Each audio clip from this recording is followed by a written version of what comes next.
gentlemen, as the field approaches the grandstand in turn number 4. Let's give the members of the NASCAR Featherlight Modified Series, the drivers, the teams, the crews, a big Thompson Speedway send-off for their final race for the 2001 season.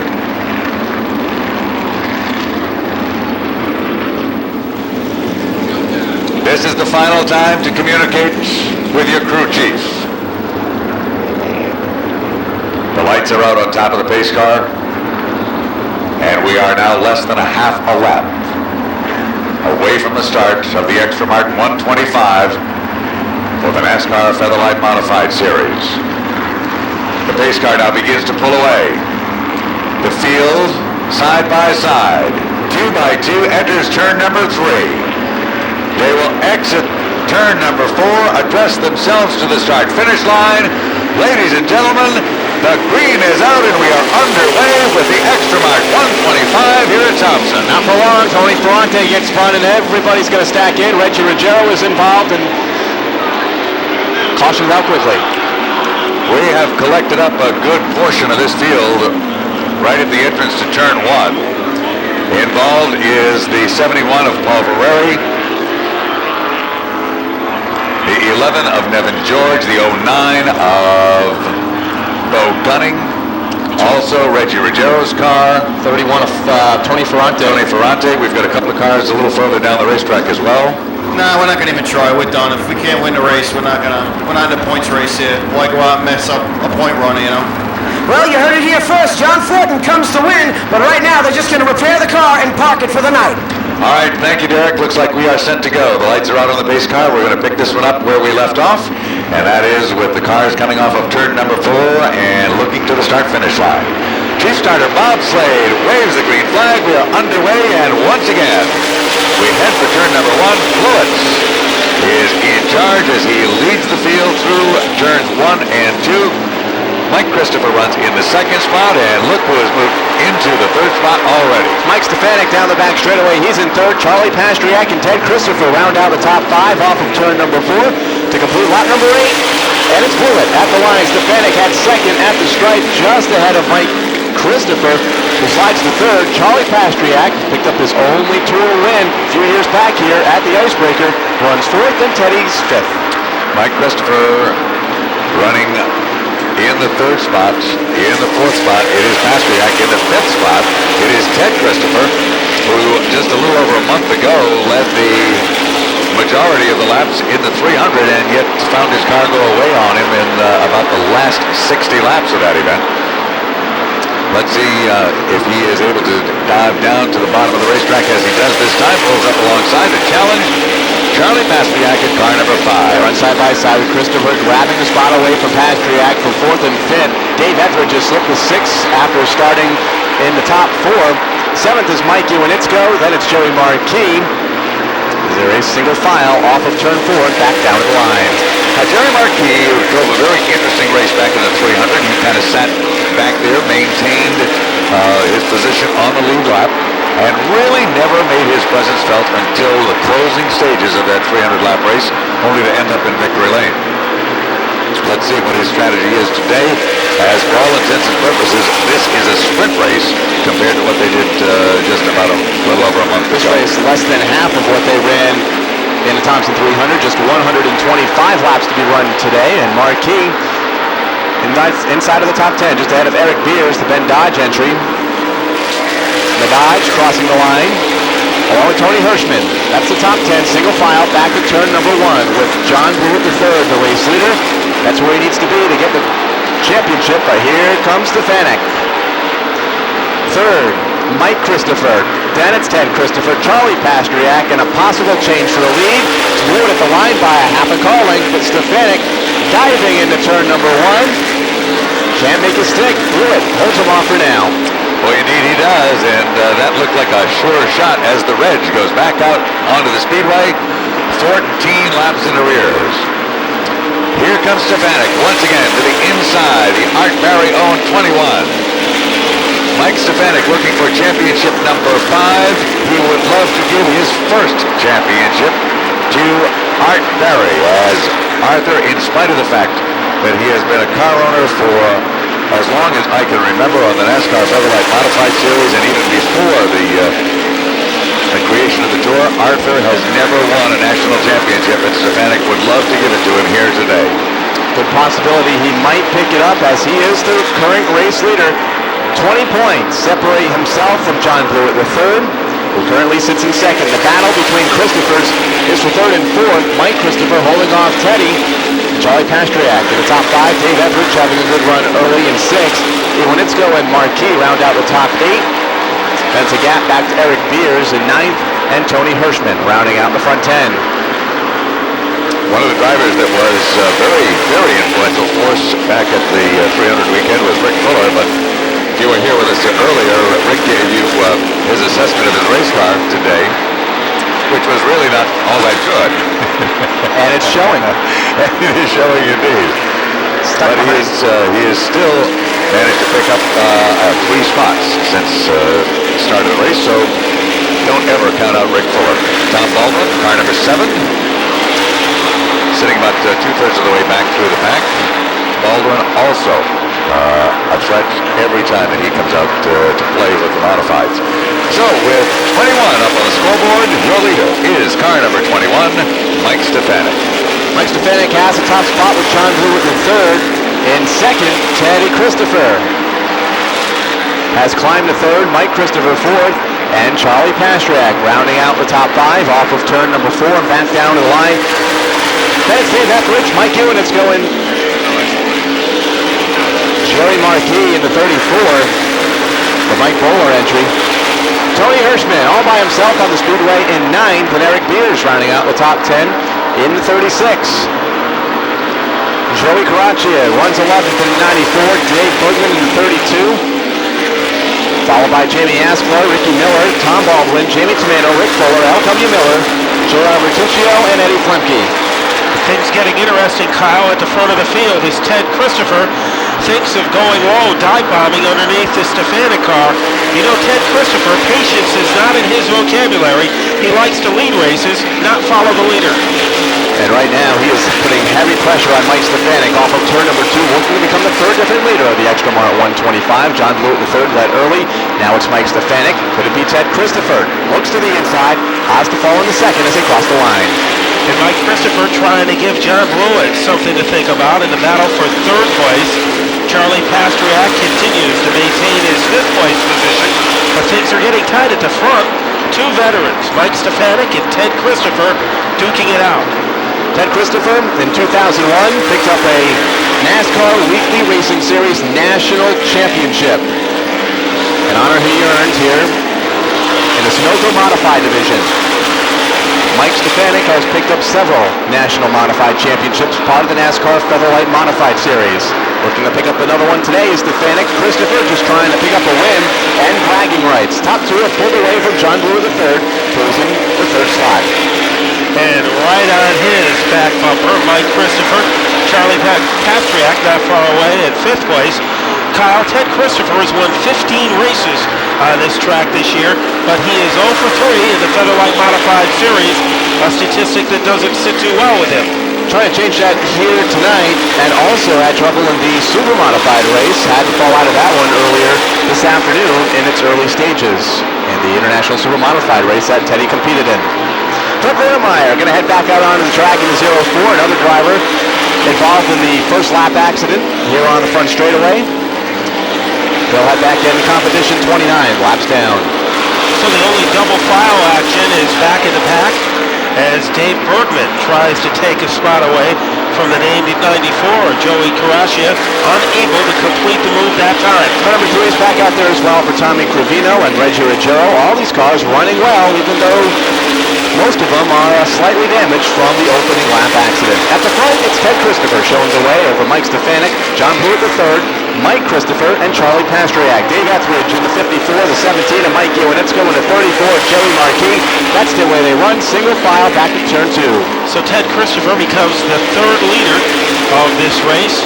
John Blewett led for the first 15 laps, then Mike Stefanik for the next 15, and now the new face in first place belongs to Ted Christopher. Christopher leading and pulling away quite a few car lengths now from Mike Stefanik off of turn number 2, down the back straightaway. There's usually nothing fancy or complicated about Ted Christopher's strategy coming into a race. He likes to lead. And to him, that's the safest spot on the racetrack. He doesn't like to come from behind, so far, the race is playing out to the way he likes to run. Ted Christopher yesterday won the Bud Pole Award with an incredible lap of 18.726 seconds.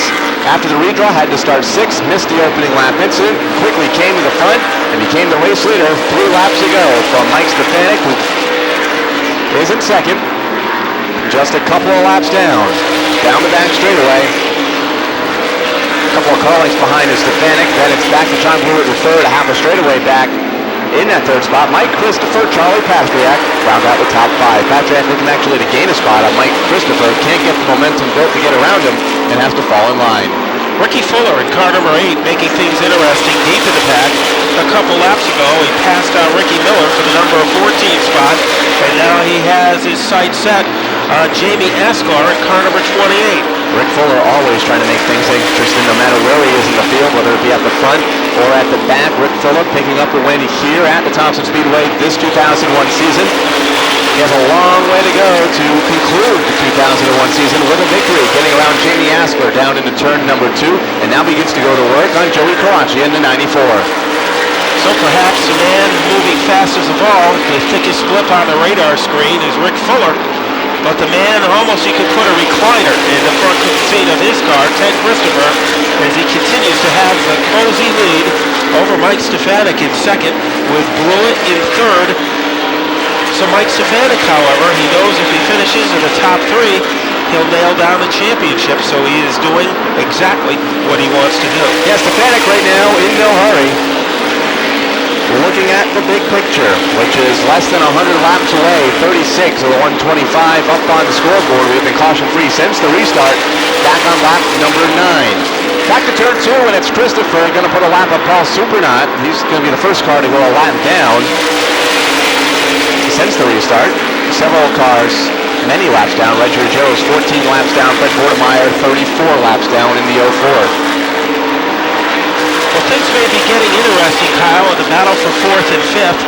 Mike Christopher currently has that spot, but Charlie Pastriak in car number 5 appears to have come back to life in that machine, and he is plotting his strategy, and in a couple of laps you might see him make a move underneath car 50. He almost tried it that time and nearly pulled it off. Comes Jerry Marquis beginning to come to life in the 34. Championship contender, needs every spot he can get and gets around Mike Iwanitzko in the 17, who will backslide to 8th down the backstretch. Now Marquis goes to work on the 54 of Dave Etheridge and the 5 of Charlie Pastriak. Mike Christopher not too far in front of those guys in the 50.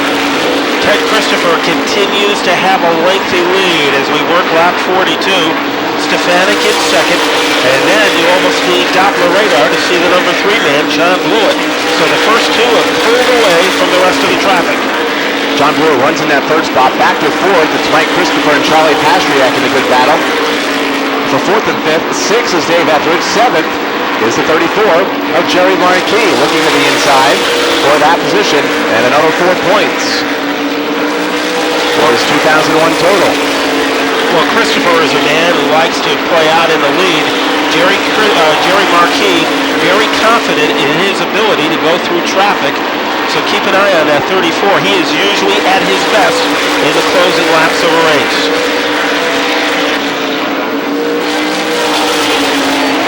Well, Charlie Pastriak continues to pester the 50 of Mike Christopher, unable to get underneath him, but he is very persistent. Good battle for 4th and 5th. They work down the back straightaway. Christopher holding off Pastriak for the meanwhile. It's Etheridge and Jerry Marquis going at it off of turn number 4. Marquis looking to the inside of Etheridge for that position. Mike Iwanitzko looking to gain a spot on Etheridge. So reels him in down the backstretch. A good buzzsaw move by Jerry Marquis as he went underneath the Dave Etheridge car. Now Ted Christopher going through lap traffic at the front of the field, went right around the 7 of Tommy Baldwin. So the driver of car number 25 making it look easy.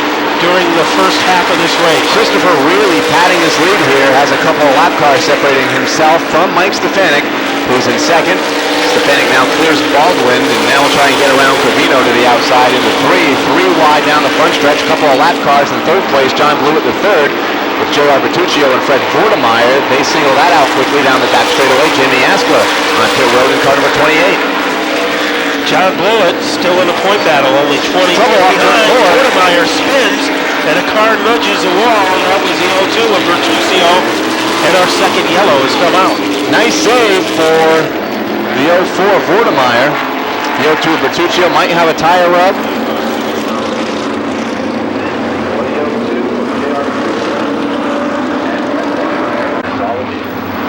The tire rub today, 3. That's all the teams are given.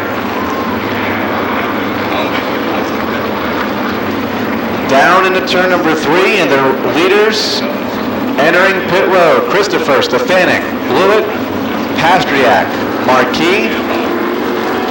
Derek's down there as well. Let's hear from him. He's in the pits. Let's go to Derek. Well, only 20 points separate the top 3, and all 3 title contenders are down here in the pit area. The main concern is right now, they all want to do this race on just one stop. They're bringing all 3 title contenders in for their one stop completely. Mike Stefanik took on 2 right side tires. He is the first car out. John Blewett the third also taking on right side tires and a splash of fuel. He's out of the pit area as well. Jerry Marquis right now getting the back end of the car lifted up. He's going to take on 3 tires. He took on 2 right sides and 1 left rear. He's been late getting out of the pits. He's going to put on the new rubber, and he's going to be off and away. Well, Derek, they're allowed 3 tires. Only 2 drivers elected to take 2. Mike Stefanik and John Blewett the third. Everybody else, it appears, has gone with 3 tires. That's the maximum that they can use over the course of the 125 laps here. How will that affect Stefanik and Blewett?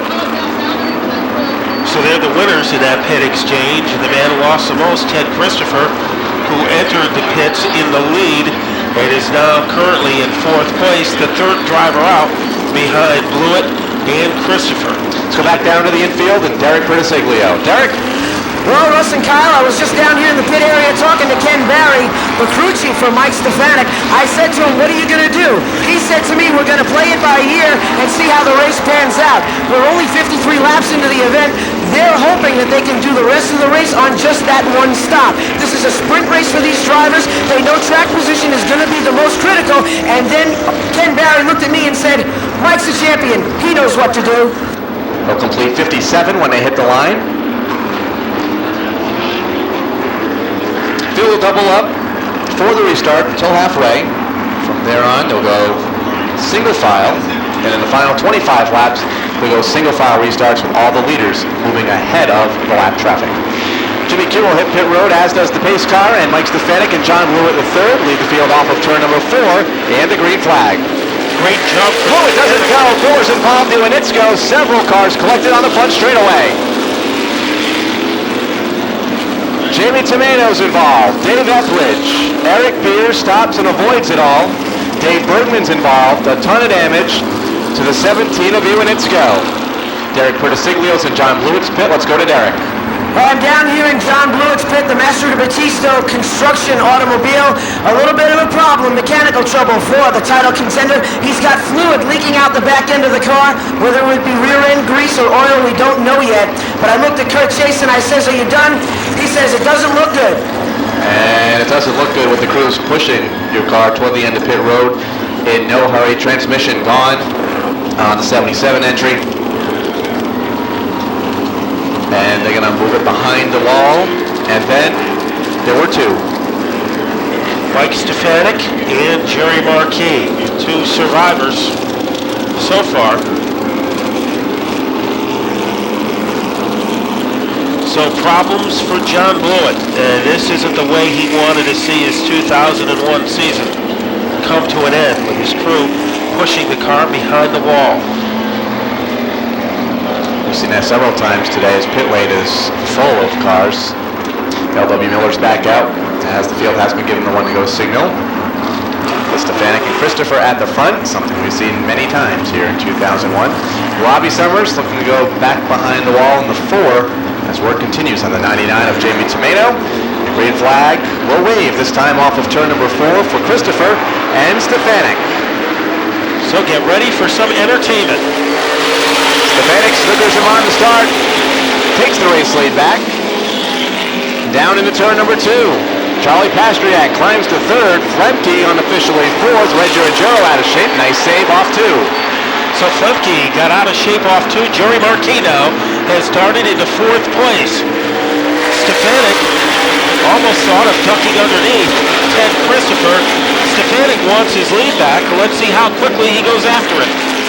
Stefanik looking to the inside, down the back straightaway. Christopher shuts the door down into turn number 4. He'll complete 68 laps this time off the corner. Stefanik peeking to the inside, down to turn 1. He isn't wasting any time. They roar off the first turn, and look at Christopher. Had that extra boost of adrenaline to regain the lead. Eric Beers trying to make some headway down the back straightaway and gain some spots. In the Dodge, off of turn number 4, that's the 36 to the inside of Fred Vordemeyer. And just ahead of Tom Baldwin in the 7. Mike Christopher in that pack as well in car number 50. A good 4-car battle for position, although Vordemeyer several laps down. Beers looked to the inside, had to back off. Really stacked up Christopher and Baldwin, who wastes little time, flies by them both on the outside. So Charlie Pastriak, who started the day in 3rd place, has run 3rd most of the afternoon. Now is starting to give Stefanik something to think about in the battle for 2nd and 3rd. And Stefanik reasserts himself and pulls away. It was close there for a while. One car back behind the wall, Paul Supernaut. Here on lap number 71, Jamie Aslar. Also heading back out on the track in car number 28, the Silver Bullet. Down the back straightaway, it's Christopher pulling away from Stefanik in the 21. Pastriak in 3rd, looking for his 2nd career NASCAR Featherweight Modified Series win. Won the icebreaker here back in '94. And there's really close companionship behind Ted Christopher. Stefanik, Pastriak, and Marquis all battle together. Then it is Eddie Flemke, and then Hirschman. Back down to turn 1, go to the race leaders. Christopher opening it up 2 car lengths. Stefanik being pressured by Charlie Pastriak. Remember, Stefanik only had taken 2 tires versus the 3 of Marquis and Charlie Pastriak. And also remember, we've pointed out quite a few times, all Stefanik has to do is finish in the top 3, and he will be the 2001 champion. If he finishes 4th, and Jerry Marquis should win, then Marquis will win the champion by virtue of the tiebreaker. Pastriak's in 3rd and could play a big role in the outcome of the championship. Always runs well here, had a top 3 finish on icebreaker weekend. Finished 8th here in July and 9th in the 300.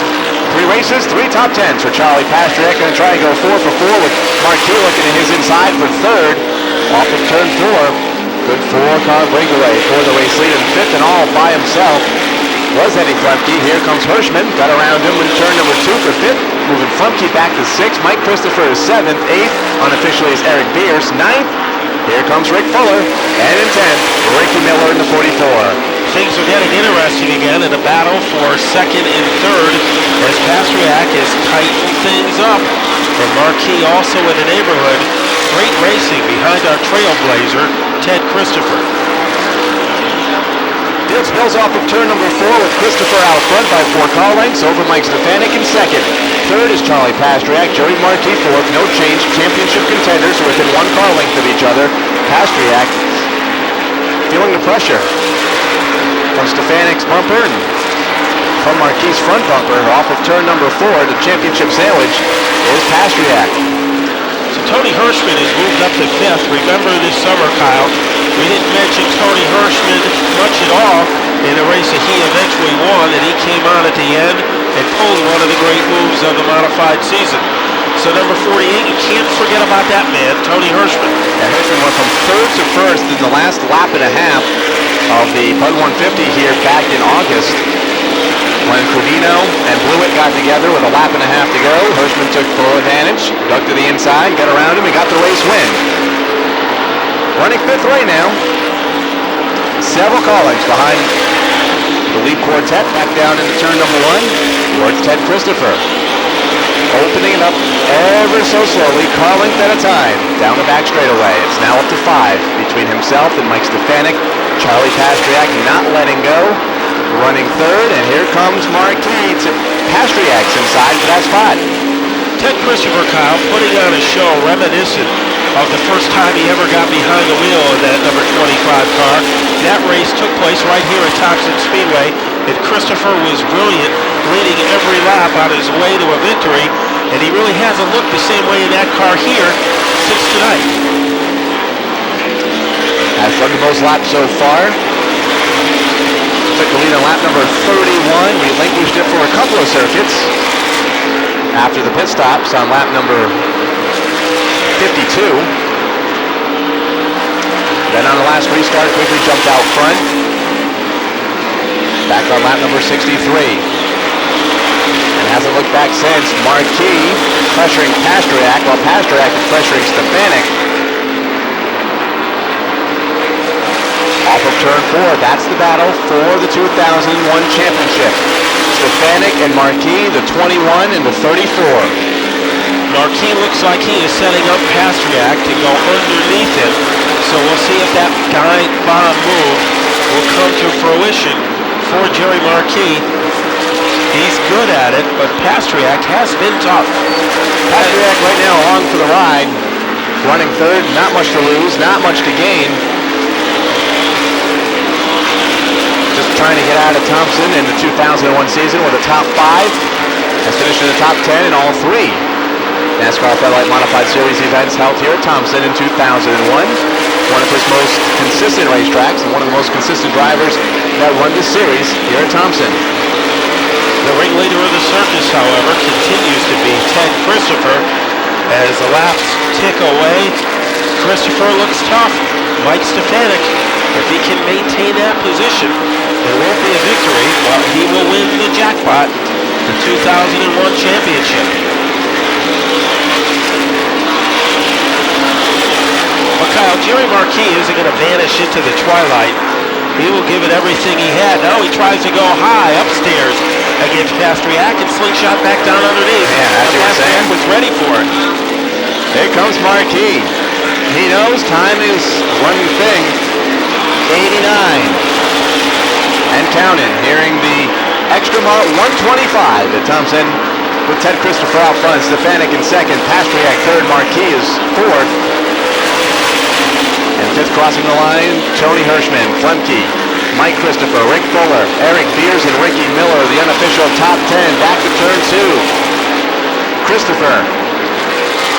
5 car lengths over Stefanik. There comes Marquis again, looking to the inside of Pastriak for third. Can't get around him. The word surrender, however, isn't in the driver's manual for Jerry Marquis. He has tried everything except helicopter over the number 5 car. None of his moves have worked. Pastriak just backed out a moment ago. Marquis had to tag the brakes. They lost about 3 car lengths to Stefanik, who has opened up some breathing room between himself and third place Charlie Pastriak, fourth place Jerry Marquis. Christopher still maintains the same 5 or 6 car length lead over the rest of the field. In car number 25, the ATC Dodge, off of turn 4. Back to turn 1 for Teddy. Mike Stefanik last won the Featherlight Modified Series Championship in 1998. Now Marquis tries to make a buzzsaw move underneath. Pastriak didn't have the energy or the firepower to pull it off. Marquis again, looking to the inside of Pastriak. Can't get by him. Pastriak running a nice low line, staying very consistent. Marquis just going to have to try and get that run built. Having a tough time doing so. Now the lap car of L.W. Miller to the inside. Second, third, and fourth. Bypass to the outside safely. Kyle, there just doesn't seem to be enough ammunition in the holster of Jerry Marquis to make the transition into third place. Stefanik doing a great job holding off Pastriak. That's been a great battle for the last 20 or 30 laps. Second, third, and fourth all nose to tail. Tony Hirschman having a tough time closing the gap with lap traffic between himself and Jerry Markey, including L.W. Miller and J.R. Bertuccio. One question, however, remains, Kyle. Remember, Mike Stefanik only took 2 tires. Jerry Markey took 3. Will that make any difference during the final 28 laps of this race? That was the question back on lap 52 when those pit stops took place. Stefanik now opening it up over the 5 of Charlie Pastriak.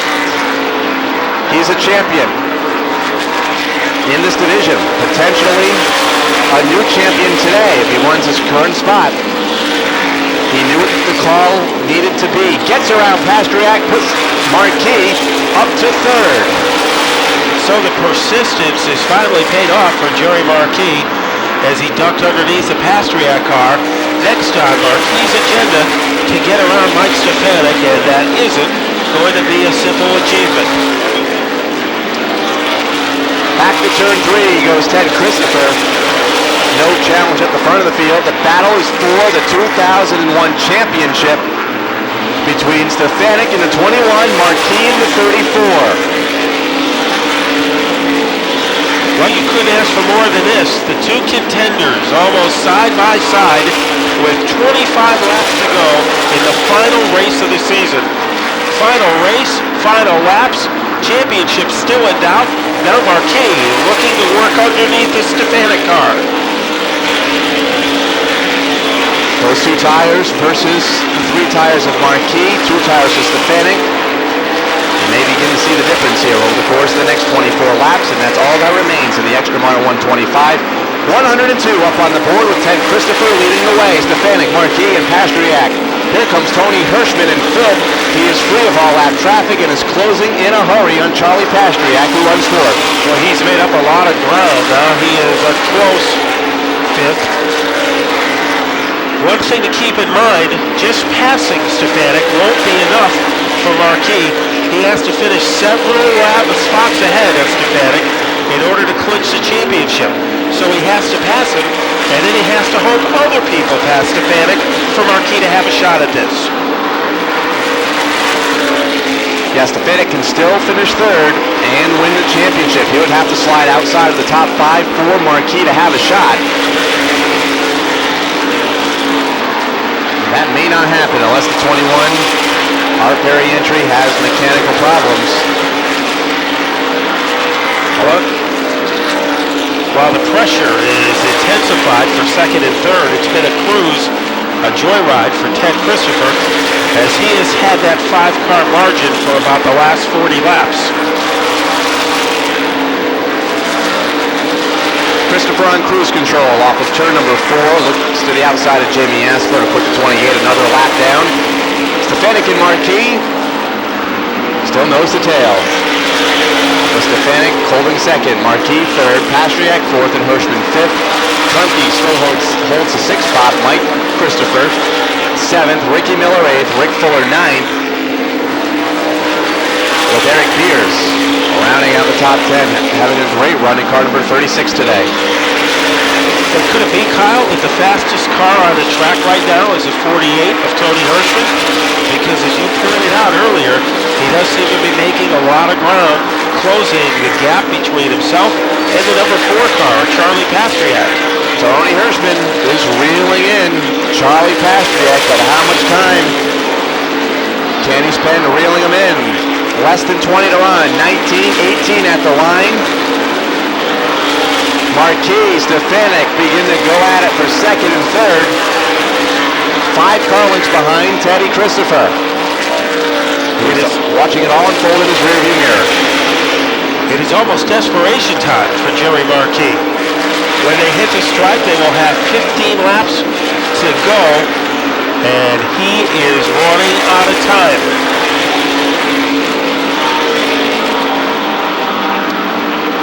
Back into turn 2, it's Ted Christopher. The best battle on the speedway. Mike Stefanik 2nd. Jerry Markey in 3rd. Charlie Pastriak is fourth, several car lengths back. And Tony Hirschman now has slowed a bit in fifth. Continues to run about a straightaway. Behind the race leader, Ted Christopher, top five on the same straightaway. But a good battle shaping up for second and third between Stefanik and Marquis. Into turn number two. Stefanik slides high. Marquis working low.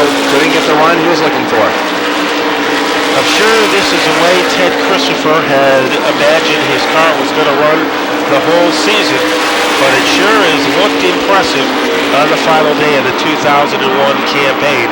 Really the fastest car on the track.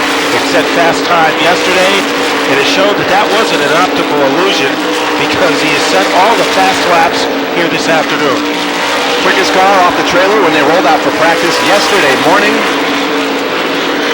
114 laps later,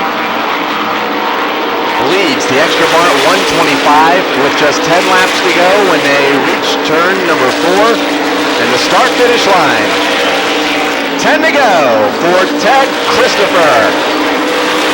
And now Mike Stefanik has opened up a little bit of a cushion between himself and Jerry Marquis. And as soon as we say that, Marquis narrows the gap. I think Marquis might have backed off a couple of car lengths, tried to get that momentum built, and swing around Stefanik to the inside. Well, that right foot for Marquis must weigh about 3 tons as he tries to track down Stefanik. Leaders race back to turn number 2 with Christopher. With a 5-car length lead over Stefanik, Jamie Tomeno looking to return for the checkered flag and a completion of the 2001 season. Car number 99 back out there. Well, Ricky Fuller hasn't had the greatest car today, but it looks like he's on his way to a top 10 finish. Just got around Ricky Miller in car number 44, and now he is chasing Mike Christopher. 118 complete for Ted Christopher. Back to turn 2, 5 car lengths between himself and the battle for second, Marquis and Stefanik.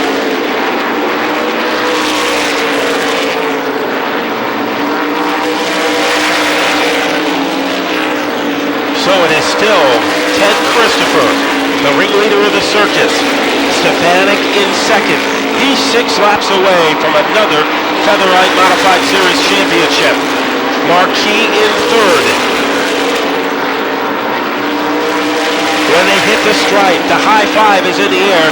5 laps to go for Ted Christopher. 5 to go in 2001 for the NASCAR Featherlight Modified Series, and 5 laps away from determining the championship. It's all in Stefanik's hands right now. He'd have to lose about 5 spots in order to lose the championship to Jerry Marquis. Well, Kyle, it all started on a March afternoon in South Boston, Virginia. It's about to come to an end here at Thompson Speedway. But Marquis is going to make one more shot at Stefanik. 3 laps to run, and it's Christopher going to catch a whole bunch of lap traffic here before the end of this one. Dave Etheridge, Reggie Ruggiero, Jamie Tomeno, Mike Iwanitsko, Joey Caraccia, and Jimmy Kuhn in the 72 will be caught. The final 2 laps, 2 to go for Christopher. Stefanik still 1 second. Marquis third. Ted Christopher has had many impressive performances here at Thompson Speedway this season. You'd have to put this one right in the upper echelon. He has been amazing, and he is just about 1 lap away from his first win of the season here at Thompson in a Featherlight Modified car. White flag is out, and less than a lap to run for the driver of car number 25, Ted Christopher, for the final time down the back straightaway. Will avoid all the lap traffic. Battle for second. Stefanik will hold him off of turn 4. Christopher wins the World Series, and the 2001 championship goes to Mike Stefanik. And Mike Stefanik won the championship the way a champion is supposed to, holding off the second place car, Jerry Marquis. He tried every trick in his glove compartment to try to get by Mike Stefanik, and Stefanik showed he is worthy again. A handful of championships, and the first for Art Berry. Taking down the national title for the NASCAR Federal Modified Series, Mike Stefanik, Ted Christopher picking up the Extra Mart 125 win.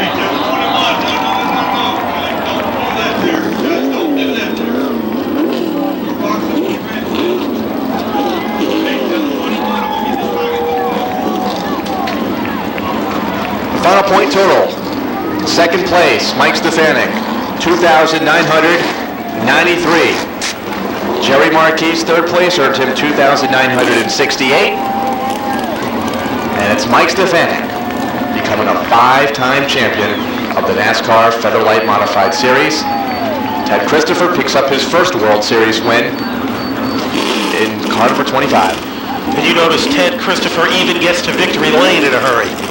He does everything at high speed, and we're ready for a high-speed celebration. Russ? Ladies and gentlemen, just about 1 month ago on 300 weekend, Ted Christopher led the most laps and yet was disappointed in the end. Today, for the 16th time in the year 2001, Ted Christopher enters victory lane here at the Thompson Speedway by taking down the Extra Mart 125 here during the running of the World Series 2001. He's climbing out of the race car. Ladies and gentlemen, Teddy Christopher.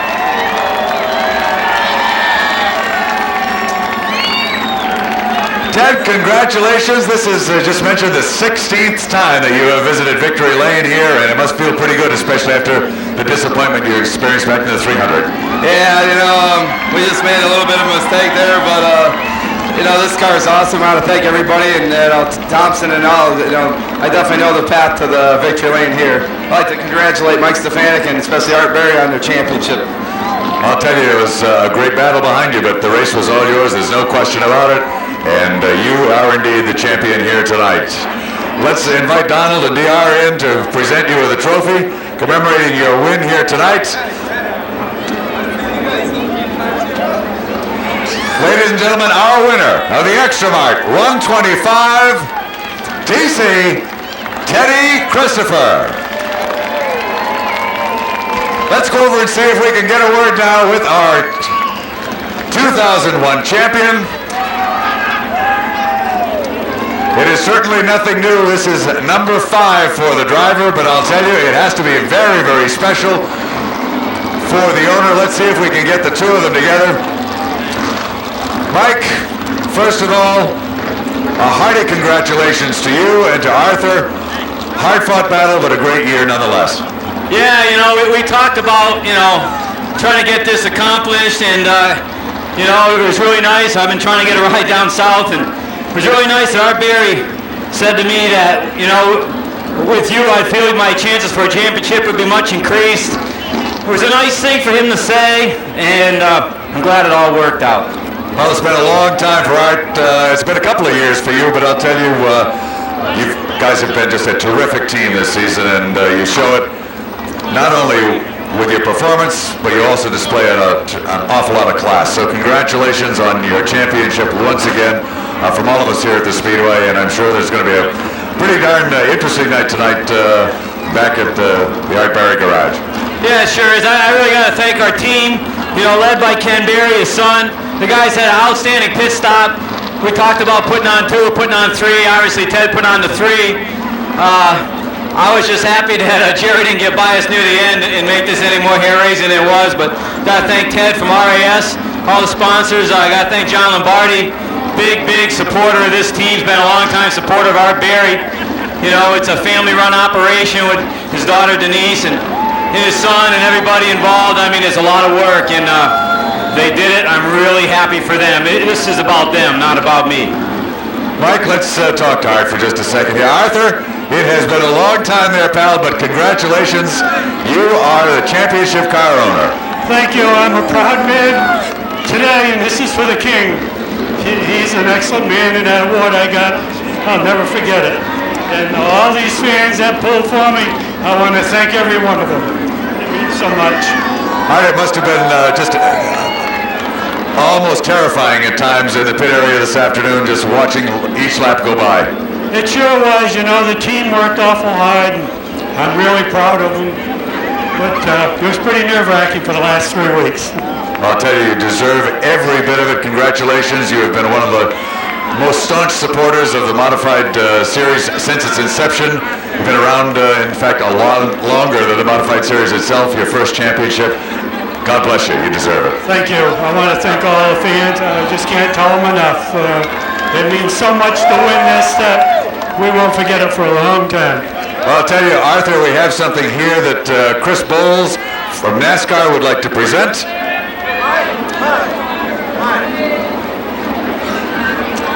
And it is the championship trophy. Mike, we'll let you get into the picture here. And Jerry Marquis, before you run, congratulations on a great run a month ago. It was you here in Victory Lane, and I'll tell you, you put up a valiant fight. You defended your championship right down to the wire.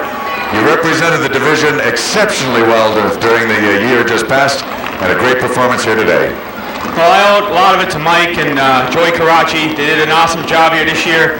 Mike's given me a real good car, racing every race that we've been together, and you know, we just fought our heart out. We had a long ways to come back from there, and tonight we had to be ahead, and we just couldn't get that edge tonight. So you know, my hat's off to Mike and Art Berry. He got his first championship like Mario did last year, and I'm glad to see Art get that. It's really a rewarding situation.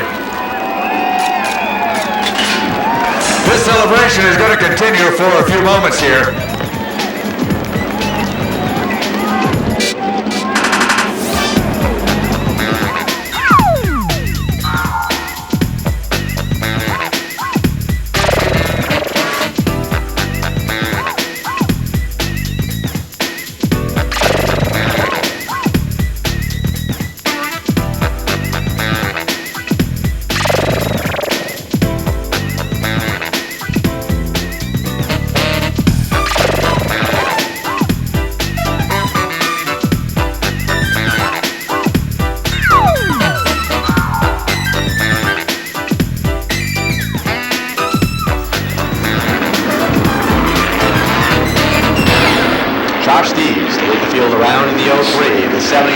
Buzz Ardiano to the outside. The white flag is out. Next time by, we'll look for the start. Yeah, pretty emotional for Jerry Pearl, longtime friend. In fact, Jerry and I used to race against each other many moons ago. And for him to take his ceremonial last lap here tonight, very moving. And there's a fellow who has also been a real staunch supporter of modified racing, and a gentleman of gentlemen. There's just no question about it. Jerry Pearl is a real class act and goes out in a very special way. As did George Savory last night. Many folks expected George to just kind of announce that he was going to cut back on his racing next season. Last night he said, "This is my last race." That's not the case for many of these drivers as they work their way off of turn number 4 down to the line. We've got a green flag and the race is on. Down in turn number 1, everybody running side by side cleanly through the corner with Josh Steves popping out front. Off of turn number 2, Ryan Stone's going to follow suit. Eddie Flimke's off the pace as Sean Tryon gets into the wall in turn 2. 3 wide as they exited turn number 2, and it all begins to come unglued in the third turn. They got set up 3 wide, began to break apart, and then got 3 wide again as they approached the end of the straightaway. Our first champion crowned here in 2001 last night. Several more to be crowned here today, including one for the Sunoco Modified. So it's going to be Bert Marvin or Ted Christopher. We'll find out in 30 laps. Take 2 on the start of this one with Josh Steves and Buzz Ardiano leading them down into turn number 1. Steve slides up. Second time he's done that. Grabs the top spot though, down the backstretch. Well, I'll tell you, we've got a few cars a little bit squirrely out there until they get some heat in those tires, and it looks like everybody has pretty much made it through lap number 1, and we are underway as the field now slowly but surely begins to get strung out just a tiny bit. It is the Osprey of Josh Steves Out in front, the youngster from Uxbridge, Massachusetts. He leads the charge down the back straightaway with Buzz Ardiarno at number 77 car running in the second spot. Third is the 60 for Ron Uhas. Trouble front straightaway. Several cars collected. Chuck Doherty goes spinning. One other car joins him in the infield grass to bring out the second caution. The 19 of Donnie Travelin. Rule changes possible next year.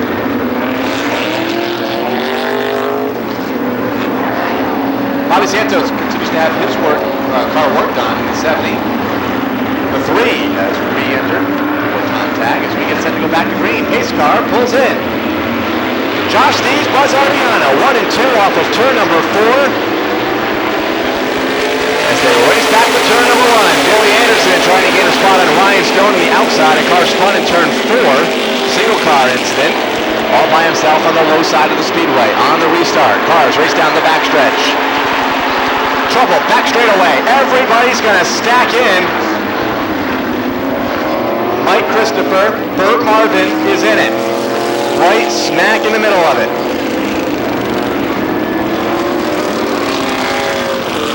Had nowhere to go. The 07 of Bert Marvin. But I'm not sure if I saw the 13 come across. The 22 of Scott Foster is back out. Caution lights are out. And the pace car. Heading for pit road, Josh Steves, Ron Uhas.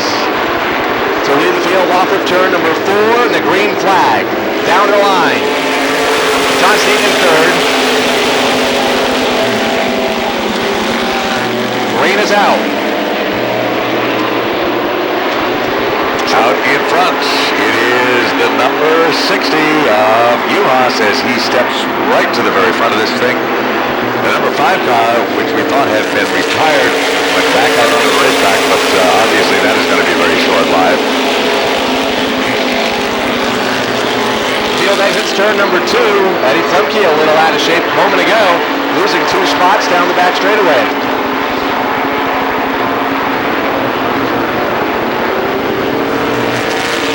Uhas leads, opening up 5 car lengths. Santos returns to the track. We'll let the field go by on the outside before getting up to speed. Field strung out now down the back straightaway. It'll complete 5 laps, this time off of turn number 4, single file amongst the top 6. Uhas. Kerry Malone up to second. John Steves third. Keeping a close eye on that orange number 07 of Bert Marvin. See how he is able to fare, and the 13 of Christopher. Teddy does not appear to be anywhere near up to his normal speed, and this could, and Marvin goes around over between turns 3 and 4. Or is that Marvin? Is that Burrows? No, that's Bert. That's Bert. 6 of 30 complete.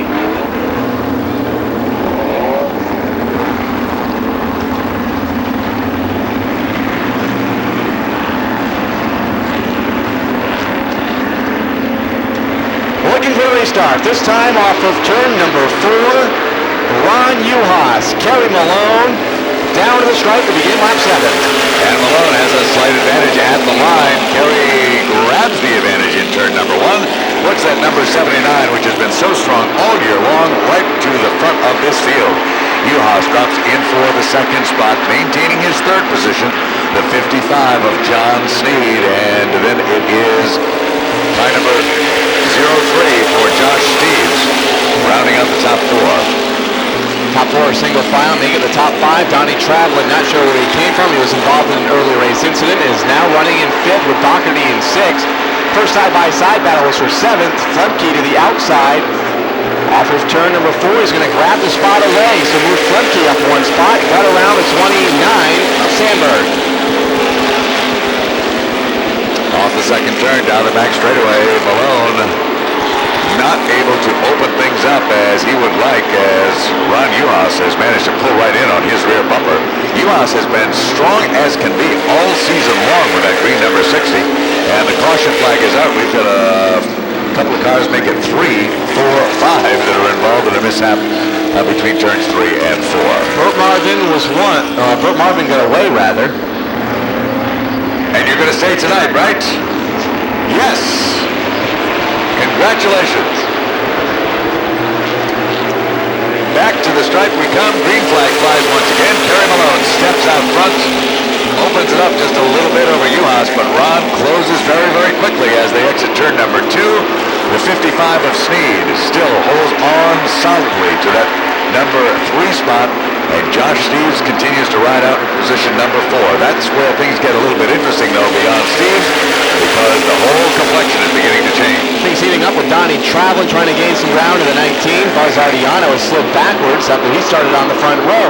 Still running in the top 10, running 7th down the back straightaway. A car to the infield grass. It looks to be the 62 of Ryan Stone. He'll keep it straight into turn number 3 and come to a stop.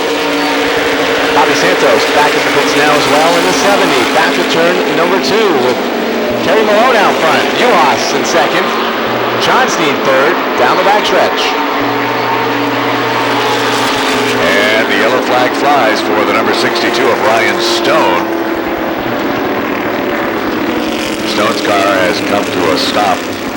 They're really giving the pace car a lot of room. Somebody trying to get a jump, and it's Kerry Malone on the inside. Ron Juhas on the outside. Gonna fall into line in second. The Sneed in third. One car slows going down into the corner. It's Eric Byrd. He's been involved in several incidents, and that car looks like is giving up the ghost over in turn 2.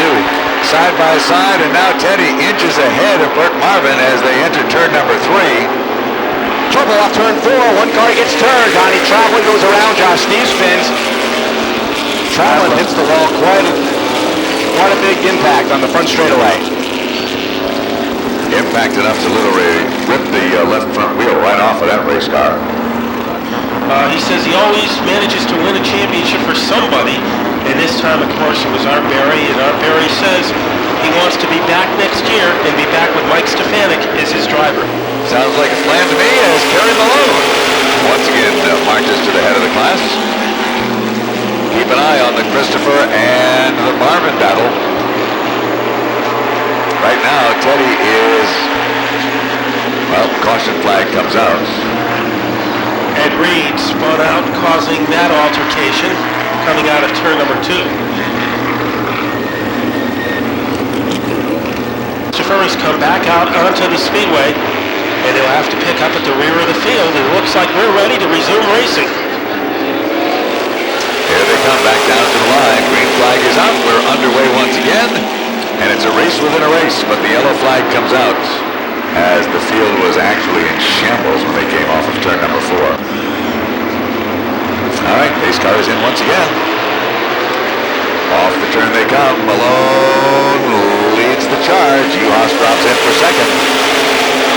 But up on the outside, we've got the number 78 race car that has suddenly come to life once again.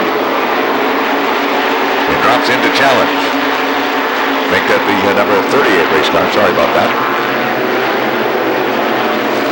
Back down to the line we come. Chuck Doherty out of Springfield, Massachusetts, has moved into the 3rd spot, just ahead of the number 77 of Buzz Ardiano. Ted Christopher gaining another spot deep in the pack. He's only one car away now from Burt Marvin. 6 points separate them going in. 2 points separate them in terms of their finishing. We are approaching the halfway mark. Cross flag shown to Kerry Malone, Ron Juhas, Chuck Doherty. They run single file. In fact, the top 5 all the way back to the 55 of John Sneed, running pretty equidistant. Here comes Ted Christopher underneath Burt Marvin. Let's see if he can complete the move coming out of 4. They run side by side at the line. Oh, and even swap some sparks. Christopher is able to muscle his way in front of Marvin. And they work their way into turn number 3. Teddy down on the inside. Picks up a spot. moves in ahead of the 84. Marvin seeing his hopes for a championship fading very, very quickly as Teddy begins to pull away from him with that black number 13. I don't know what they did to that car in the pits when it was just there, but that's the fastest Teddy Christopher has looked all night as he is going underneath, on top. He is going all over the place, passing cars. Anyone who ever doubted Ted Christopher's ability to drive just has to simply watch him work his way up through the pack. He is just a very, very talented, in fact, incredible chauffeur behind the wheel of a race car. And that's a car that's not up to 100% capability tonight. You'd never know it by the way Christopher is driving now. As you would say, Russ, he's driving the wheels off that thing. Indeed he is, as he continues to pick them off. 1, 2, 3, each and every lap. I don't think he just wants to win a championship. I think he figures he has 10 laps. He's going to try to win this race. I don't think there's any question about it. He is off of turn number 2. Down the back straightaway, a little bump to the 77. Says to Ardiano, here I am, look out, I'm coming right to the bottom, and he gets collected.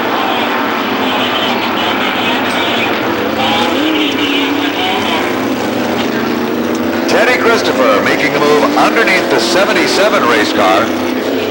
The two of them come together. They collect John Sneed as well.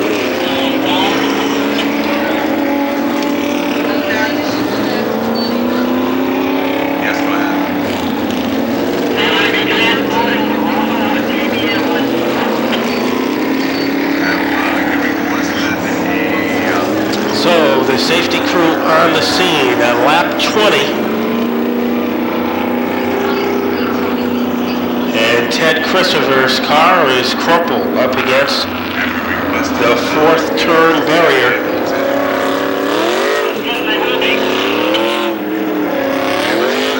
So the wrecker is positioning itself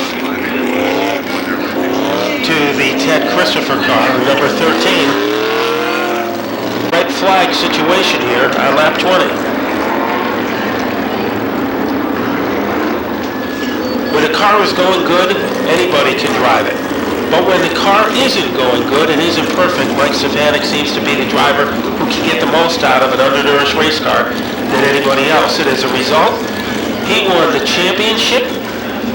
All right, here's the situation, folks. There has been another mishap in the infield. And the backup ambulance is in the process of transporting a patient to the Day Kimball Hospital in Putnam. So it looks like we are just about ready to go back to racing as the pace car is headed down pit road. And now our focus is on the flag stand and we are back up to speed and racing resumes at the World Series.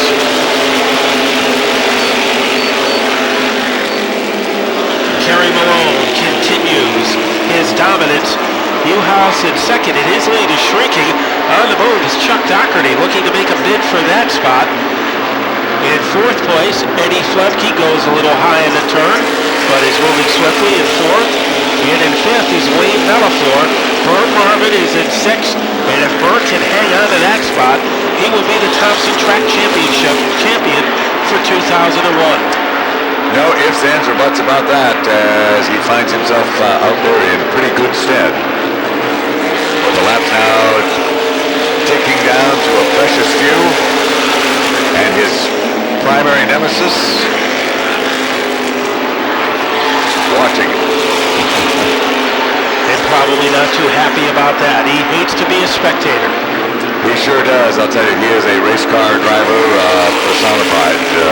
I'll tell you, they just don't come any more dedicated than Teddy Christopher, and you just know that this is tearing him apart.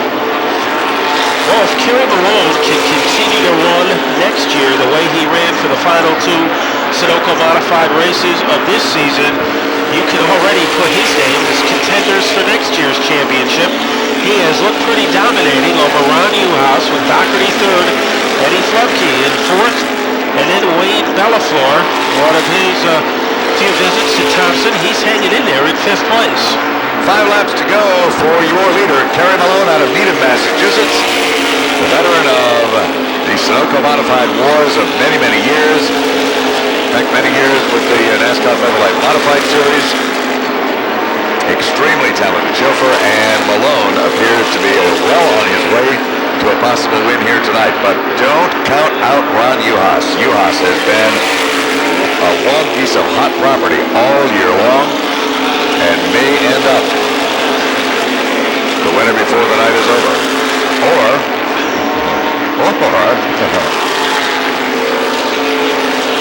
we could end up with never mind. We're not even going to. We're not going there. Well, Ron Juhas, the only place he's going is to try to get to the lead. He is not making things easy for Kerry Malone.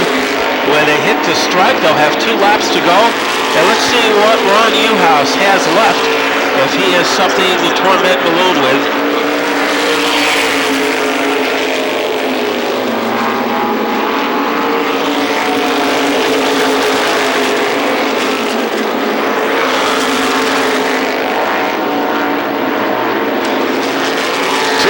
Remain in this one, and Kerry Malone is the man of the hour at the moment as he leads them off turn number 4. Back down to the line, over to the second turn. He's down the back straightaway. Ron Juhas is right there with him. Juhas takes a look to the outside. It's going to be a side-by-side battle right down to the wire, and it is going to be... Whoa!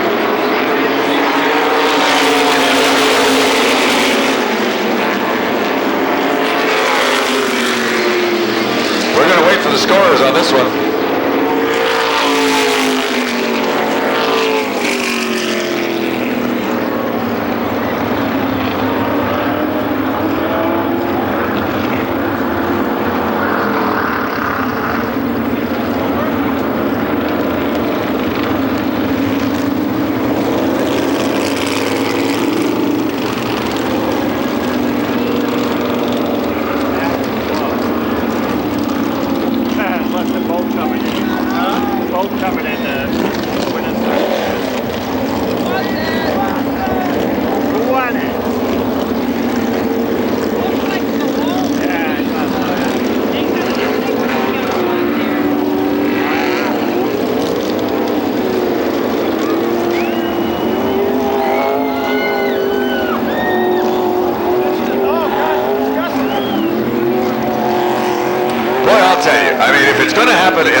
It's going to happen at the World Series. Unbelievable.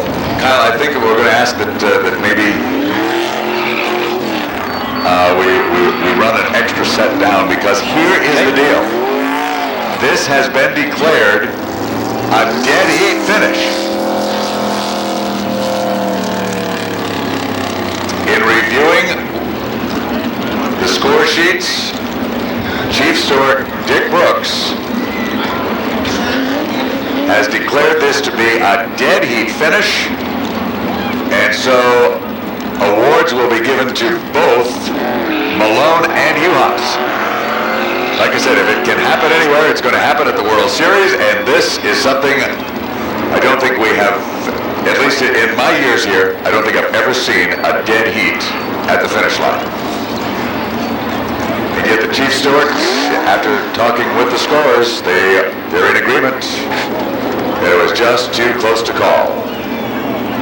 3 cars arrive in victory lane,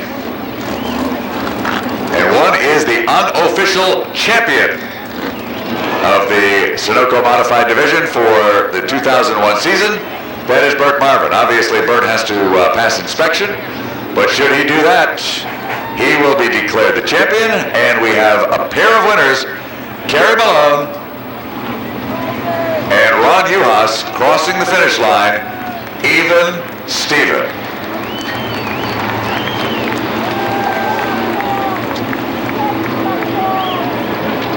That is pretty amazing.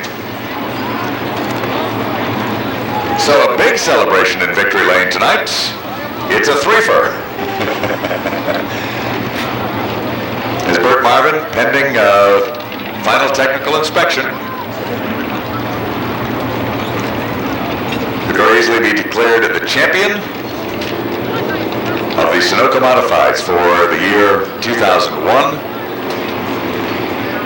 I tried going underneath him a couple times, and in that last lap, he just kind of closed the door on me. I said, my only hope's up top, and he raced me clean, and that's all you can ask for. Well, let's talk to the man you tied with, setting Thompson history, Kerry Malone. Kerry, why don't you take us through that last lap? Well, during that caution period, or the long red flag, we started having the tire going down, and I thought I was feeling the tire go down early, and I knew that was going to hurt us. Car took off the restart, good, the single file restart, and with 2 to go, I felt it start grinding on the ground, and I said, man, I got to go into blocking mode here. And I was hoping that he would try to go outside me and I could work with him. And when he got up alongside me, I said, well, maybe if I can hook his wheel, he'll push me across the line first, you know. So I got into him a little bit, he got into the wall. It was pretty close. I thought we had it, but I guess a tie's better. It's still a win, I guess. I've never been in this situation before. Well, here's to prove it's a win. We have a plaque for you commemorating the win. Hey, Ron, not to overlook you, I have to take it out of the wrapper, but we have a plaque for you. And Ron, if you were a scorekeeper instead of a driver, how would you have done? Oh, of course, we beat him. I mean, there's no question about it. I mean, we had a whole bunker there. Okay, I guess it's official. The only place he beat us was getting up to victory lane. Okay, pandemonium is turned to camaraderie here in Victory Lane, Russ, and let's go back upstairs. And you know something, the thing that is so great about this sport is that is really what it's all about. These guys go out there night after night, I mean, and they are just fierce, absolute fierce competitors, and yet you can see the kind of camaraderie that really does in fact exist. The field has been hitting the white flag, indicating next time will be green. 3 courtesy laps were given to Mark in hopes that he could get that car fired up. Want to be as fair as we possibly can to each and every one of the competitors. But time is running out very quickly.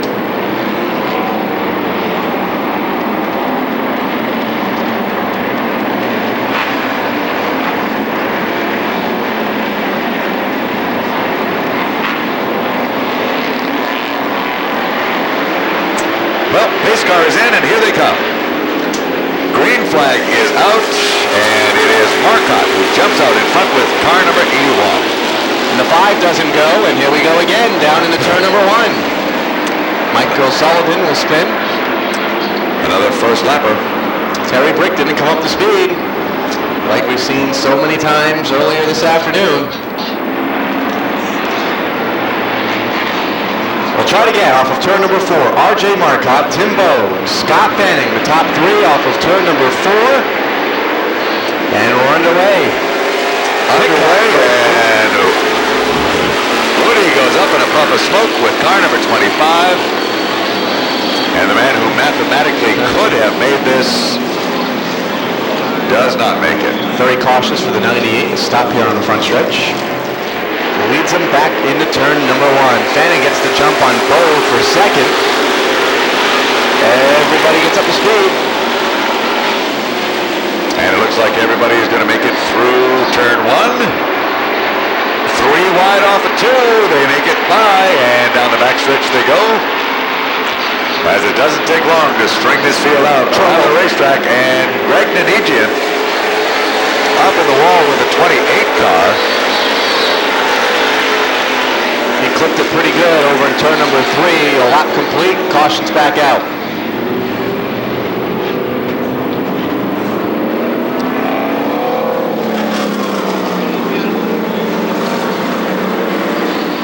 Into turn number 3. Pace car pulls in. R.J. Marcotte leading the field off of turn number 4. Down to the stripe, it's Marcotte. Heading for turn number 1. Again, a car doesn't come up to speed. It's Falcone in the 01. Everybody's going to slip by to the inside, including Greg Ekdahl in the 3. Schofield bounces off the wall. Everybody's okay down the backstretch except for the battle for 4th. Tim Bogue gets out of shape. Everybody checks up and allows the top 2 to open it up. 2 cars get together in turn number 2, including Andy Gasper. Caution, back out. Or Kyle can guarantee it. We're not doing that bad, actually. No, we're not. Not we're quite the same pace as last year. Not quite 9 o'clock yet, so and just 24 laps to run in 2001. You're not going to see cars in this racetrack again for 5 months, so stick around for the finish. R.J. Markoff back to turn 1, the race leader. And trying to go 3 wide and making the move pay off is Bronzik, moving all the way to 3rd place ahead of Tim Bogue. Bronzik's up to 3rd, Bogue's in 4th, the battle's for 5th. Here comes Plakius, the point leader, charging up the inside, getting a spot away from the 76 of Dean off of turn number 4. Curtis goes up in smoke and goes up into the wall. Mike O'Sullivan will spin in his oil. Guess what? The yellow is out. Caution. You guessed correct. Mark Palmisano's out on the track in the 03. He is a lap down. But he's out there gaining laps. If something happens to Plakius, the points can flop in a heartbeat. And Palmisano could become the Southern point leader. We'll see off of turn number 4. We won't know that until the official finish. Getting the jump is Bronzik. Markoff spins to the infield. He's going to tag the wall. Up and over the inside wall. A hop, skip, and a jump over the inside wall for R.J. Marcotte. He's okay. The car, on the other hand, well, it's a good thing they have all winter. We'll lead him around, the 98.9 of Plakius. He's your point leader and looking for a championship here tonight. Palmisano is out on the track, although he's a lap down. Ronnie Necto rounding out the top 5. Green flag. Back underway. 44, Bryant Montgomery sparking in turn 4. He's going to go high. Everybody will get by cleanly to the outside. Well, that happened, Kyle. Plakius moved into 2nd underneath Bogue, and he's challenging Bronzik for the lead. He's got it over in turn number 3. Bronzik slides up high and opens the door for Tim Bogue. He's going to grab the 2nd spot. Lonnie Necto down to the inside. 3 wide for 3rd as they cross the line with Dean in the middle.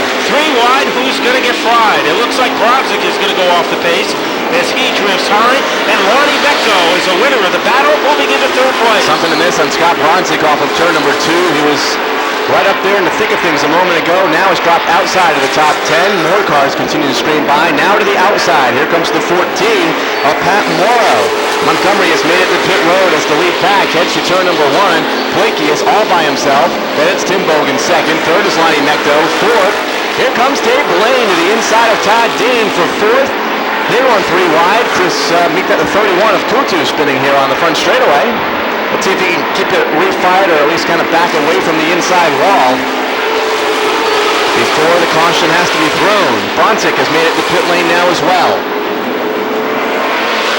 And meanwhile, Plakius has opened up a huge lead as the yellow comes out, and that lead will evaporate. But his momentum is halted by that yellow caution flag. Rick LaFleche in the 9, rounding out the top 5, single file off of turn number 4, and down to Tim Bennett's green flag. And nothing's changing at the front as Plakius continues to dominate as he got a huge jump over the 4 of Tim Bogue. Down the backstretch, Plakius is gone. 5 car lengths already separate himself from the battle for 2nd, which is a heated one. Lonnie Necto, Dave Blaine, Rick LaFleche all get together behind Tim Bogue, who currently holds the 2nd spot. Blaine sideways on the front straightaway. Here we go again. Garrity's going right for that inside tire wall. And 23 of Dan Green. Bout gets upside down and on his roof. The 10 of Lance Jennison piles in. Dan Green up on his side on the front stretch. Blaine is in the mix. LaFleche is in the mix. Roger Ducharme's 34. Looks like a late model jigsaw puzzle out there on the front straightaway. Waiting for the window net to drop on a couple of these cars. We're going to put the red out. Red flag from Tony Lucky. As we have, needless to say, a pileup here on the front stretch. The 23 just got hit at the wrong time. Here we go, off of turn number 4. Jeff Plakius comes up to speed. The 14 does not, gets all out of shape in turn number 4. It's going to be okay, though, as they hit turn number 1. It's Pat Morrow. Bogue is in 2nd. 48 of Lonnie Mecto in third. Todd Dean's fourth. And a battle for fifth. John Falcone working the outside groove, trying to gain a spot on a car to the inside. And that's the 47. That yellow machine for Tommy Fox. John Yale stopped or about stopper on the front straightaway is going to keep it rolling. He just came out from behind the wall. That car looks like needs some more work. Single file down in the 3. Right now, the biggest piece of work is car number 99, and Jeff Plakius still has a sturdy lead over Tim Vogt. Things are tightening up for second and third, and for fourth and fifth. Look at John Falcone climb. He has pulled even with Todd Dean. Let's see if he has the energy to get by him. Vogt and Mecto nose to tail for third and fourth. Here comes Falcone to the inside of Todd Dean for that fourth spot, like you mentioned. Tommy Fox trying to sneak in the hole while it's open and does so. Moves Todd Dean up the speedway, grabs the position. Dean falls to sixth. But a good move by John Falcone, who has seemed invigorated following that red flag. Now he is chasing Lonnie Mecto, and Lonnie Mecto is chasing Tim Vogt. A lot of great racing behind Jeff Plakius, who is the race leader. He's going to catch a couple of lap cars. Ducharme and Yale battle for second. Mecto takes it away from Tim Vogt. John Falcone and Tommy Fox all in that group as they race back for turn number 1, second, third, fourth, and fifth. All under a blanket down to the corner. Johnny never say die Falcone as 84 Yale goes on the grass on the backstretch. Here comes Falcone looking to make a move on Bold. They make contact. They get a little out of shape. Bold hangs on to the spot. Just barely back down into turn number 1. 10 complete. Now Falcone loses a little momentum, Kyle, and Fox takes a spot away from him.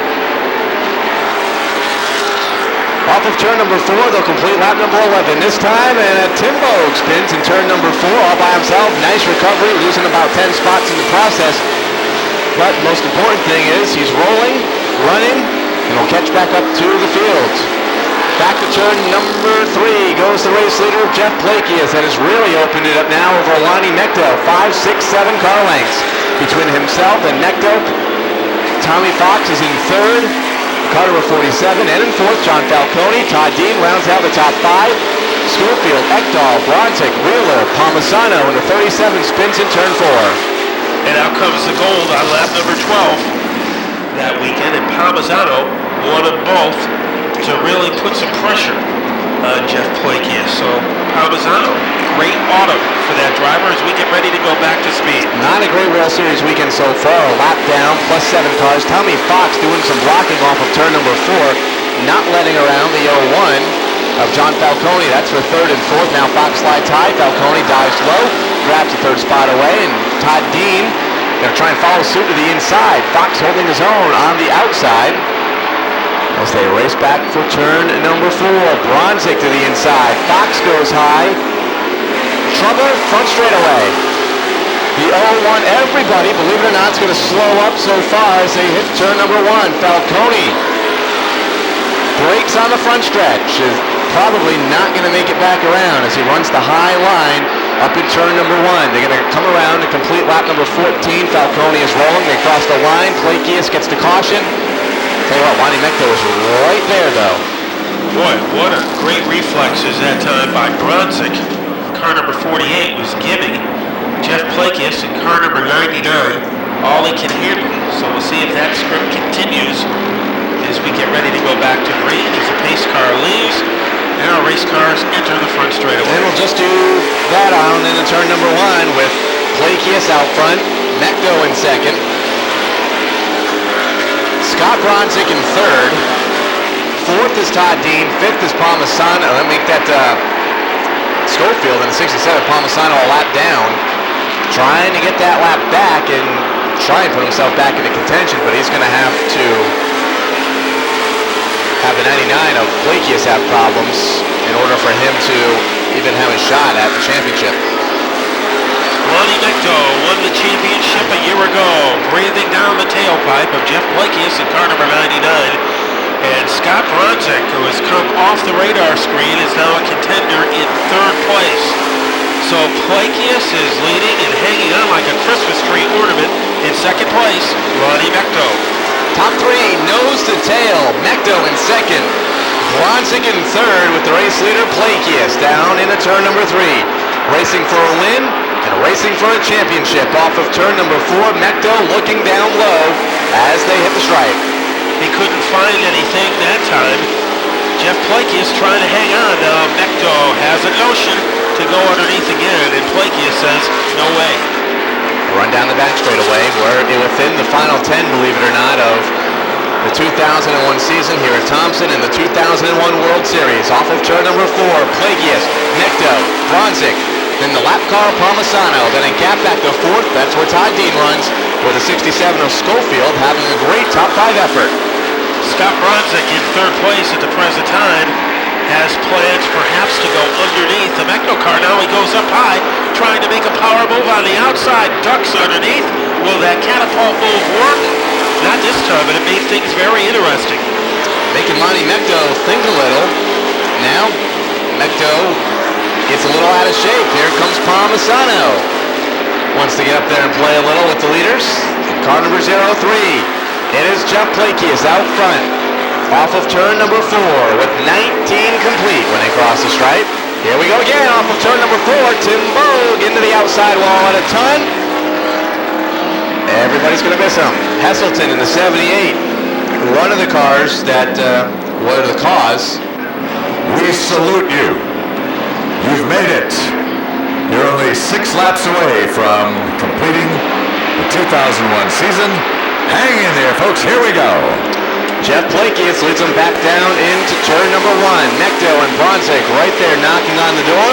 A good 3-car battle. They pick right up where they left off before the caution with Mekto diving down low. Mekto has the momentum, and he has the lead on lap number 20 as he nudges ahead of Plakius. And here comes Bronzik trying to follow in his tire tracks. Bronzik is a man on a crusade. 5 to go when they hit the line. Lonnie Mekto leads them into turn number 1. Bronzik is in second. Plakius third. 4th is Todd Dean. Schofield rounds out the front 5. So Plakius lost 2 spots on the track, but he still has a stranglehold on the championship if he can keep that car together over the final 4 laps. And no doubt, Kyle, those will be the longest 4 laps in his race. 2-car spin in turn 2. Billy Wheeler's one of them. Mark Schofield, who had a top 5 run going, goes around in the 67. Wheeler has fired his car back up. Let's see if the 67 can do the same. Now the Wheeler car is stalled. 22 down. Caution is out with 3 to go. Finish the 2001 season with some momentum. All those questions will be answered in the final 3 laps. That's it. 3 laps off turn 4. Mekto gets a good jump. Bronzik had a tough time coming up to speed. Plakius almost got around him. Throw in Palmisano, who just brushed the outside wall on the front stretch. Everybody singled out. Down in the corner, John Ekdahl slow to the outside of car number 3, losing a couple of positions. They are on the restart with 2 to go. This time off of turn number 4 for Lonnie Mekto. Championship contenders side by side. One of them a lap down. It's the 03 of Palmisano. If Plakius manages to stay ahead, as we have less than 2 laps remaining, Mekto got a little bit out of shape on the back stretch, but he is able to correct the move. Hanging on ahead of Scott Bronzik. They thunder their way off the 4th turn. Bronzik making a move on the bottom of the track. He has closed the gap. White flag lap means one more time around. Mekto in front. Bronzik in second. Plakius in the number 3 position with Todd Dean 4th. And now going sideways is a 47 to Tom Fox. However, the battle seeing Hayes on for the lead. Here comes Mekto, here comes Bronzik making a power move. It is Lonnie Mekto winning the final race of the year. And then it will be Bronzik second. And in third will be Jeff Plakius. Unofficially, Plakius will win the point championship. Of course, he has to pass inspection. All the paperwork has to be tabulated, checked and double checked. But Plakius, our unofficial champion, and the winner by about a half a car length. A great performance.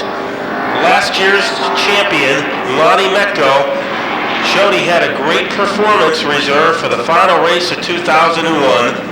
Lonnie Mecto holding off one of the best in the business, Scott Brunswick, to win our final race. So we thank all you fans for hanging around for us. You've been great company all weekend. And you were able to watch a great effort by Lonnie Mecto, and there's Jeff Plakius doing a little celebrating. Jeff Plakius, a very humble individual. We didn't hear too much about him because he wasn't winning races. He was just consistent in the top 3 and 4 every week, and all those top 3 and 4 finishes added up and paid off into a track championship. So here comes Lonnie Mecto, our final winner of the 2001 season, making the greatest right-hand turn in motorsports, and that's into the victory celebration area at Thompson Speedway. All right, thank you very much, Matt. That's Lonnie Mecto. Looking his line out of the car is the final winner of the 2001 season here at the Thompson International Speedway. It took him a while, but Lonnie finally made it here tonight to Victory Lane. Congratulations on the run. Thank you very much. Don't forget, if you want to go Roboco Engines. I'd like to thank BFR for building a great chassis. I'd like to thank my brother, Rodney, and Andy for doing a great job on the setup. I'd like to thank Tyson Harbor and CJ Toole for really putting the good touches on the engine as far as tune-up. Talk about the last couple of laps. A great run there. You had it by a half a car length at the finish line. Yeah, Scott and I were dicing it up for a few laps at the end there. I thank Scott for driving me clean. If it was anybody else, I don't think we would have both finished the race, but my hat's off to Scott Bronson. Lonnie Mecto, once again, congratulations on the race win. A couple guys you want to thank? Yes, I do. I'd like to thank DuPont Properties, Optum, Sheldon Harley-Davidson, and CJ Toole, number 1. Lonnie Mecto down here at Victory Lane, the final featuring event winner for 2001